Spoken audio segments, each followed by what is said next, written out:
এই নামাজই তাকে জাহান্নামে নিয়ে যাবে। আল্লাহ তাআলা বলেন আমি মানুষকে একটা কাজের জন্য বানাইছি, ইবাদত। ইবাদত হবে নবীর তরিকায়। সীমানা কত দূর? বলে তোমার জিন্দেগি যেখানে যেখানে যাবে সেখানে ইবাদত। ইবাদতটা নবীর তরিকায় হবে। শুধু জিকির করা ইবাদত না। ও বান্দা তুমি খানা খাইবা ইবাদত, তুমি খানা খাইবা না তাও ইবাদত। খানা সামনে রেডি, পেটের ভেতরে ক্ষুধা, ইফতারির টাইম বাকি আধা ঘন্টা, ক্ষুধাও আছে, খানাও সামনে আছে হালাল। রোজাদার খাইবেনি কেন?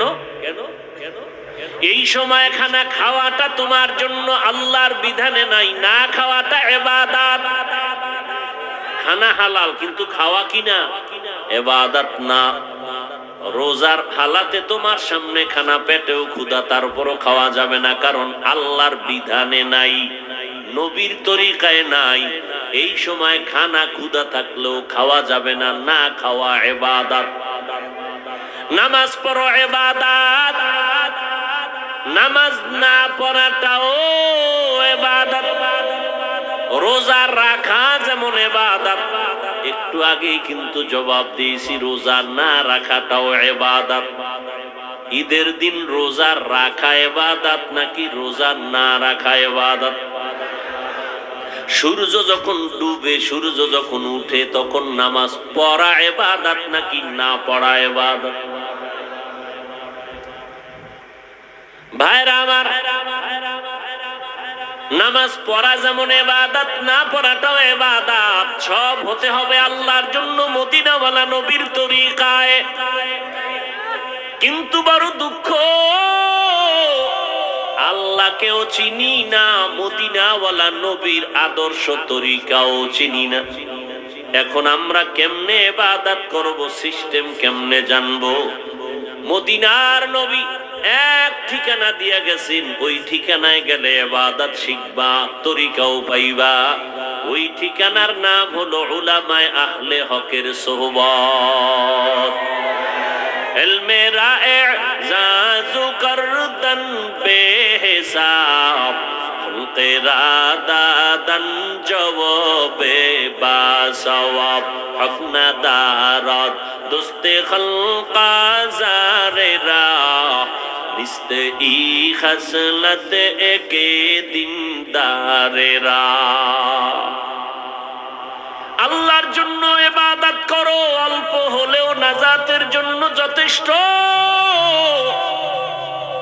আল্লাহ বেশি আমলের জন্য তোমাকে টাইট করেন নাই, তাকিদ দেন নাই, বরং আল্লাহ কোরআনের এক জায়গায় বলেন আল্লাযী খালাকাল মাউতা ওয়াল হায়াতা লিয়াবলুয়াকুম আইয়ুকুম আহসানু আমালা।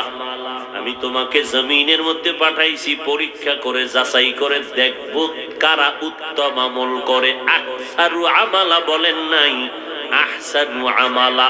বেশি আমল আল্লাহ চান না, আল্লাহ চান অল্প আমল, তবে আমলটা হতে হবে আল্লাহর জন্য। ইবাদত কার জন্য?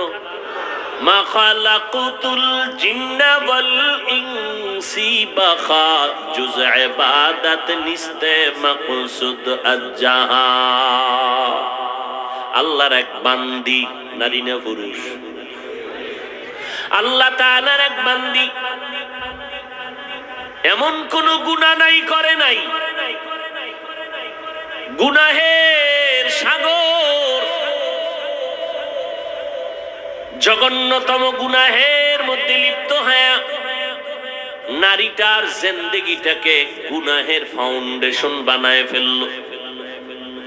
হেদায়েতের মালিক কে? আর জোরে বলেন, মান ইয়াহদিল্লাহু ফাহুয়াল মুহতাদ ওয়া মান ইউদ্লিল ফালান তাজিদা লাহু ওয়ালিয়াম মুরশিদা। আল্লাহ চাইলে হেদায়াত দিবেন তো হয়ে যাবে। আল্লাহ যদি চান না হেদায়াত দিবেন না, সে হেদায়াত পাবে না। আল্লাহ যদি হেদায়াত না দেন, পৃথিবীর কারো ক্ষমতা নাই তাকে হেদায়াতের দরজা দিয়ে ঢুকাবেন। ভাইরা আমার, আমার নবী যার কোনো তুলনা নাই, যেই নবীর মতো নবী নাই। কেমন নবী আমার, যে নবীর চেহারা মোবারকে একটা নজর দিলে দীর্ঘদিনের ক্ষুধা নিবারণ হয়ে যায়। আরো আস্তে করে বলেন, কেমন নবী আমার। কপাল বড় খারাপ, আমরা সেই নবীরে চিনলাম না, বহু বিধর্মীরা চিনে চিনে আজ কালেমা পড়েছি। মুসলমানের ঘরে জন্ম নিয়ে নবীকে চিনলি না রে যুবক। যদি নবীকে চিনতে রে বাবা, ওই নবীর আদর্শ জবাই করতা না, বেঈমানের পা চাটা গোলাম হইতা না। কেমন মায়ার নবী আমার, 23 বছরে এমন এক আদর্শ নবী রেখে গেলেন, কিয়ামত পর্যন্ত নতুন কোন আদর্শের প্রয়োজন হবে না। আমার নবীর আদর্শই পাওয়ারফুল এবং পারফেক্ট, কিয়ামত পর্যন্ত কোনো সংশোধনী লাগবে না।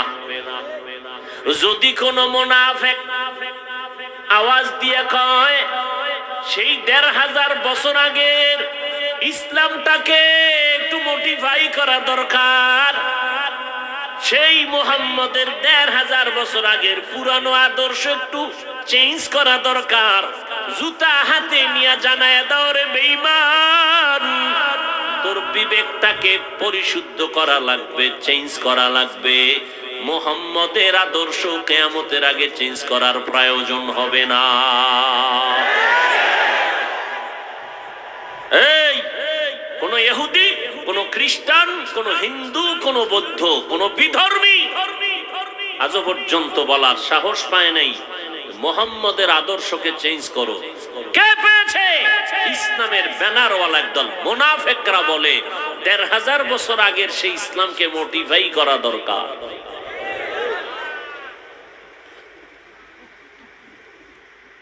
এদের থেকে খুব সাবধান।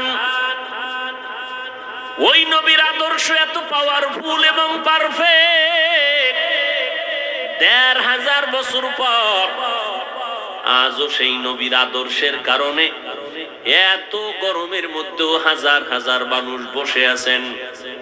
টাকার লোভ নাই, খাওয়ানোর কোনো ফিকির নাই, বসার জায়গাও ভালো না।